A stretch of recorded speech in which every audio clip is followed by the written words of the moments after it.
kabisa tukizungumzia Manunu alikuwa rafiki sana wa Wema. Tukiachana na vyote vile alikuwa rafiki yake sana. Yaani kuna muda watu wanaweza wakamuuzi huko, lakini akifika kwa Manunu kila kitu kinakuwa fresh na poa kabisa.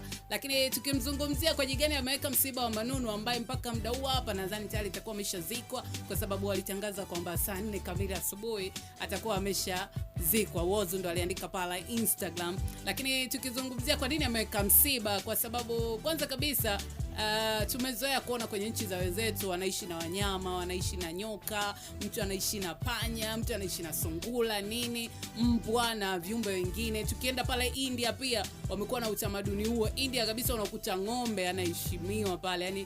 Yani kuna familia pale India azili kabisa nyama ya ng'ombe. Na hiyo ni utamaduni, na ng'ombe akifa anazikwa like kwamba binadamu anavyozikwa kwa heshima zote. Tukija kwa Manunu wa Wema kwamba kwa jigani hivyo, huo umekuwa ni utaratibu wa watu maarufu au watu ambao wanaishi na hao wanyama, kwa sababu wao wanahisi wale walikuwa ni kama ndugu, walikuwa kama familia, alikuwa ni sehemu yake, yani pati yake ya maisha, kwamba anawaza kwamba kuna kitu nimekiacha nyumbani, kuna sehemu ya maisha yangu ipo nyumbani, ambapo huwa anapiga simu na kuuliza amekula, amefanya nini. Kwa hiyo yule alikuwa ni rafiki, alikuwa ni mtu ambaye anampa tabasamu wakati wengine wamemuuzi.